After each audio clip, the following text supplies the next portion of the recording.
ரிஷபராசிக்காரங்களுக்கு இது வரைக்கும் சூரிய பகவான் ராசிக்கு 3ஆம் இடத்துல இருந்தார். அது யார் கூட அப்படின்னு பார்த்தீங்கன்னா குருவோட சேர்க்கப்பட்டிருந்தார். ஆனால் இந்த ஆகஸ்ட் 17க்கு அப்புறம் தான் 4ஆம் இடத்துல போய் ரொம்ப ஆட்சி பலத்தோட அமர்றாரு. அப்போ இவங்களுக்கு நல்ல ஒரு அதிகார தோரணை கிடைக்கும். நிறைய நபர்களுக்கு ரிஷபராசிக்காரர்களுக்கு 4ஆம் இடத்துல போய் சூரியன் உட்கார்ந்தோடனே பாருங்க, தாய் மூலமாக ஆதரவுகள் வரும். ஃபர்ஸ்ட் அதே மாதிரி தாய்க்கு ஏதாவது உடல்நல பிரச்சனைகள் இருக்குது செய்து அப்படின்னா அந்த பிரச்சனைகள் முதல்ல குறைய ஆரம்பிக்கும். அப்போ தாய் மூலமாக அதிகமான ஒரு அன்பு ஆதரவு, ஏதோ ஒரு நல்ல விஷயங்கள், ஆதாயமான விஷயங்கள் நடக்க ஆரம்பிக்கும். அதுக்கப்புறம் பார்த்தீங்கன்னா இவங்களுக்கு இது வரைக்கும் சூரிய பகவான் 4ஆம் இடத்துல இருந்து 9ஆம் இடத்தை பார்க்குறாங்க. அது இந்த வரக்கூடிய அந்த பதவியை மட்டும் பயன்படுத்திக்கணும். அதையும் கொஞ்சம் யோசிக்காம இவங்க அவாய்ட் பண்ணாங்க அப்படின்னா அடுத்து வர்றது கொஞ்சம் தாமதமாக வரும். அதனால இப்போ வேலையில் வரக்கூடிய பிரச்சனைகள் எல்லாமே சரியாகி நல்ல ஒரு முன்னேற்றமான காலமாக ரிஷபராசிக்காரங்களுக்கு இருக்குது. இப்போ அதே நேரத்தை இவங்க செய்ய வேண்டிய காரியம் என்ன அப்படின்னு சொல்லி, ரிஷபராசிக்காரங்க யார்கிட்ட வாய் கொடுக்காம ஜாக்கிரதையா இருக்கணும்.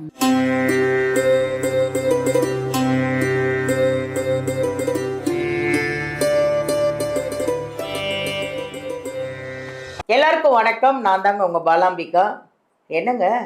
என்ன இவங்க ஏதோ ஒரு வாட்டியும் ஒரு வீடியோலையும் ஒரு விஷயம் சொல்கிறாங்களே, என்னதான் இருக்கும் இந்த வாட்டி ஒரு விஷயம் அப்படின்னு நீங்கள் எதிர்பார்த்துட்டு இருக்கீங்கல்ல, உங்களுக்காக தான் இந்த ஜோதிடர் யுகம் சேனலை நீங்கள் இவ்வளோ அழகாக பிரபலமாக்கி உலகமெல்லாம் பார்த்து நீங்கள் கமெண்ட் கொடுத்துட்டு இருக்கும்போது உங்களுக்கு நாங்கள் ஒரு புது விஷயத்த கொண்டு வந்துட்டு தானே இருப்போம். ஏடிஎம் நம்பரும் மாற்றி தருவாங்க, கார் நம்பர் உங்களுக்கு லக்கியான நம்பர் தருவாங்க, ஃபோன் நம்பர் லக்கியான நம்பர் உங்களுக்கு ஃபோன் நம்பர் தருவாங்க, எல்லாமே பண்ணி கொடுப்பாங்க. சங்கரேஸ்வரி அம்மா அழகாக வீடியோலேருந்து நம்பர் எடுத்து உங்களுக்கு ஜாதகம் பார்க்கணும், இல்லை எனக்கு லக்கியான நம்பர் வேணும், எதுனாலங்க அவங்கள காண்டாக்ட் பண்ணுங்க. அவங்க நிறைய விஷயத்த கரைச்சி குட்டிச்சு வச்சிருக்கிறாங்க.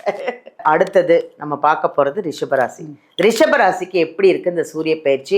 அவங்க யார்கிட்ட ஜாக்கிரதையாக இருக்கணும்? வாயை கொடுத்தா மாட்டிக்குப்பீங்க அப்படின்றீங்க, வாயே கொடுக்காம ஜாக்கிரதையாக இருக்கணும்னா யார்கிட்ட இருக்கலாம்? ரிஷபராசிக்காரங்களுக்கு இது வரைக்கும் சூரிய பகவான் ராசிக்கு 3ஆம் இடத்துல இருந்தார். அது யார் கூட அப்படின்னு பார்த்தீங்கன்னா குருவோட சேர்க்கப்பட்டிருந்தாரு. ஆனால் இந்த ஆகஸ்ட் 17க்கு அப்புறம் தான் 4ஆம் இடத்துல போய் ரொம்ப ஆட்சி பலத்தோட அமர்றாரு. அப்போ இவங்களுக்கு நல்ல ஒரு அதிகார தோரணை கிடைக்கும். நிறைய விஷயங்களை ஏமாந்துருப்பாங்க, எதையாவது விட்டு கொடுத்து இவங்க தேவையில்லாமல் மற்றவங்களுக்காக அடிபணிஞ்சு விட்டு கொடுத்துருப்பாங்க. அதையெல்லாம் பாருங்க இவங்களை யோசிச்சு கொஞ்சம் மாறக்கூடிய வாய்ப்பு இந்த ஆகஸ்ட் 17க்கு மேலே இருக்குது. நிறைய நபர்களுக்கு ரிஷபராசிக்காரர்களுக்கு 4ஆம் இடத்துல போய் சூரியனை உட்கார்ந்தோடனே பாருங்க, தாய் மூலமாக ஆதரவுகள் வரும். ஃபர்ஸ்ட் அதே மாதிரி தாய்க்கு ஏதாவது உடல்நல பிரச்சனைகள் இருக்குது செய்து அப்படின்னா அந்த பிரச்சனைகள் முதல்ல குறைய ஆரம்பிக்கும். அப்போ தாய் மூலமாக அதிகமான ஒரு அன்பு ஆதரவு, ஏதோ ஒரு நல்ல விஷயங்கள், ஆதாயமான விஷயங்கள் நடக்க ஆரம்பிக்கும். அதுக்கப்புறம் பார்த்தீங்கன்னா இவங்களுக்கு இது வரைக்கும் சூரிய பகவான் 4ஆம் இடத்துல இருந்து 9ஆம் இடத்தை பார்க்குறாரு. 4ஆம் அதிபதியே பாகிஸ்தானத்தை பார்க்கறதுனால கணவன் மனைவி கொஞ்சம் கருத்து வேறுபாடுகள் ஏற்பட்டு கொஞ்சம் முன்ன பின்ன இருந்திருப்பாங்கல்ல, அது எல்லாம் பாருங்க விலகி ஒன்று சேர்ந்து இருக்கக்கூடிய வாய்ப்பு ரொம்ப அதிகமாகவே ரிஷபராசிக்கு இருக்குது. இடம் விட்டு இடம் மாறக்கூடிய வாய்ப்புமே ரிஷபராசிக்கு இருக்குது. ரிஷபராசி என்ன 4ஆம் இடத்துல சூரியன் உட்கார்ந்தோடனே பாருங்க, இவங்க வேலை பார்க்குற இடத்துல ஏதாவது இடம் மாற்றம், இல்லை பதவி மாற்றம், ப்ரமோஷன், இதெல்லாம் கிடைக்கிறதுக்கு வாய்ப்பு ரொம்ப அதிகமாக இருக்குது. அது இந்த வரக்கூடிய அந்த பதவியை மட்டும் பயன்படுத்திக்கணும். அதையும் கொஞ்சம் யோசிக்காம இவங்க அவாய்ட் பண்ணாங்க அப்படின்னா அடுத்து வர்றது கொஞ்சம் தாமதமாக வரும். அதனால இப்போ வேலையில் வரக்கூடிய பிரச்சனைகள் எல்லாமே சரியாகி நல்ல ஒரு முன்னேற்றமான காலமாக ரிஷபராசிக்காரர்களுக்கு இருக்குது. இப்போ அதே நேரத்தை இவங்க செய்ய வேண்டிய காரியம் என்ன அப்படின்னு சொல்லி பார்த்தீங்கன்னா, இவங்க ரொம்ப ரொம்ப உடன் பிறந்தவர்கள் நம்பக்கூடாது. அவங்களுக்காக போய் எல்லாம் செய்கிறது வைக்கிறது, இவங்க தான் குடும்பத்தை கூட விட்டுருவாங்க, ஆனால் உடன்பதோடு தான் போய் ஓடி ஓடி பார்க்குறது செய்கிறது எல்லாமே இவங்களுக்கு இருந்துக்கிட்டே இருக்கும். அப்போ அவங்ககிட்ட இவங்க ரொம்ப கவனமாக இருக்கணும். உதவி செய்யலாம், ஆனால் உதவி செய்கிறதுலேயும் பாருங்கள் கொஞ்சம் கவனத்தோடு செய்யணும். ரிஷபராசிக்காரங்களுக்கு பெரும்பாலும் பாருங்கள் இப்போ சொத்து சேர்க்கை ஏற்படுறதுக்குண்டான காலங்கள்.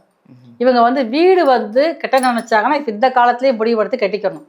இந்த ஆகஸ்ட் 17லே கட்ட ஆரம்பிச்சா தான் அடுத்து இவங்களுக்கு 7.5 சனி வரக்குள்ள அந்த வீடு கட்டி முடிக்கப்படும். இந்த ரிஷபராசிக்காரங்க யார்கிட்ட வாய் கொடுக்காம ஜாக்கிரதையா இருக்கணும்? ரிஷபராசிக்காரங்க பொதுவாகவே அவங்க அம்மாவுடைய சொல் கேட்டால் நல்லா இருக்கும், ஆனால் இவங்க அதில் கேட்க மாட்டாங்க. இந்த சந்திரன் அந்த ராசியில தான் உச்சம்.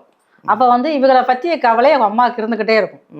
அப்போ அவங்க அம்மாவோடைய சொல் கேட்டு நடந்தால் நல்லா இருக்கும். இந்த ஆகஸ்ட் 17ல் காலபுருஷனுக்கு 4ஆம் அதிபதி அவர் தான் வந்து தாயோட ஸ்தான அதிபதி வேற ரிஷபராசிக்கு. அவங்க வந்து ஆட்சி படத்தோடு இருக்கிறதுனால இவங்க தாயார்கிட்ட எது வந்து வார்த்தைகள் கடுமையாக பேசக்கூடாது. அதே மாதிரி அவங்க அம்மாவுடைய வார்த்தையை தவிர ஏதாவது கொஞ்சம் எதிர்த்து ஏதாவது பேசி முரண்பாடாக ஏதாவது ஒரு காரியம் பண்ணாலும் அந்த ஆபத்தும் பிரச்சனையும் ரிஷபராசிக்காரர் ரொம்ப அதிகமாகவே இருக்குது. எனக்கு தாயே இல்லை, எனக்கு அம்மா இல்லை, எனக்கு சின்ன வயசுல தவறிட்டாங்கன்னா அம்மா வயது உள்ள பெண்கள்கிட்ட கவனமாக வார்த்தையை வந்து பயன்படுத்தணும்.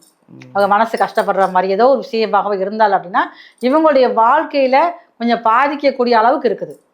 பட் இந்த அளவுக்கு அம்மா இருக்கிறவங்க அம்மாட்ட வந்து ஆசீர்வாதம் வாங்குறது ரொம்ப வந்து சிறப்பான காலகட்டமாக அந்த ஆகஸ்ட் 17 இருக்கும்.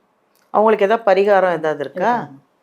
இவங்க வந்து முடிஞ்ச அளவுக்கு வந்து நிறைய பாசிப்பயிறு வந்து தானம் கொடுக்கணும். பாசிப்பயிறு வந்து யாருக்கு தானம் கொடுக்கணும் அப்படின்னு கேட்டீங்கன்னா அவங்க அந்த ஊர்ல இருக்கக்கூடிய கொஞ்சம் ஏழ்மையான குடும்பத்தில் இருக்கிறவங்க, நமக்கே தெரியுமே நம்ம இருக்கிறவங்க. ஆமா, அவங்க வந்து பாசி பயரா வாங்கி ஒரு 1 கிலோவோ ஒரு 1/2 கிலோவோ கொடுத்தாங்க அப்படின்னா உங்களுடைய வாழ்க்கை வந்து இன்னும் சிறப்பாக இருக்கும். வாக்கால் வரக்கூடிய பிரச்சனையும் குறைய ஆரம்பிக்கும். ரொம்ப அழகா ரிஷபராசிக்கு சூப்பரா நீங்க என்ன தானம் கொடுத்தா உங்களுடைய பிரச்சனை தீரும், யார்கிட்ட வாயை கொடுக்காம இருக்கணும் அப்படிங்கிறதையும் அவ்வளோ அழகா தெளிவா சொன்னாங்க. ஃபுல்லா வீடியோ பாருங்க, அதுக்கேற்ற மாதிரி நீங்களும் ஃபாலோ பண்ணி ஹாப்பியா இருங்க. நன்றி. நன்றிம்மா. சங்கரேஸ்வரி அம்மாவும் நான் நேரில் பார்க்கணும், ஜாதகம் எடுத்துகிட்டு போய் காமிக்கணும், எனக்கு அவ்வளோ பிரச்சனைகள் இருக்குது அப்படின்னு நீங்கள் முடிவு பண்ணிங்கன்னா வீடியோலேருந்து நம்பர் எடுத்து மேடமை காண்டாக்ட் பண்ணுங்கள். நீங்கள் நேர்லேயும் சந்திக்கலாம், ஆன்லைன்லேயும் பார்க்குறாங்க அவங்க. சப்போஸ் நான் நேரில் போக முடியல பார்க்க முடியலன்னா நீங்கள் ஆன்லைன்லேயும் வாட்ஸ்அப்லேயும் உங்களை தொடர்பு கொள்ளலாம். உங்களோட ஜாதகம் கணிச்சு உங்களுக்கான எல்லா விஷயங்களும் அவங்க கரெக்டாக சொல்லி உங்களை ஃபாலோ பண்ணிப்பாங்க. நன்றி.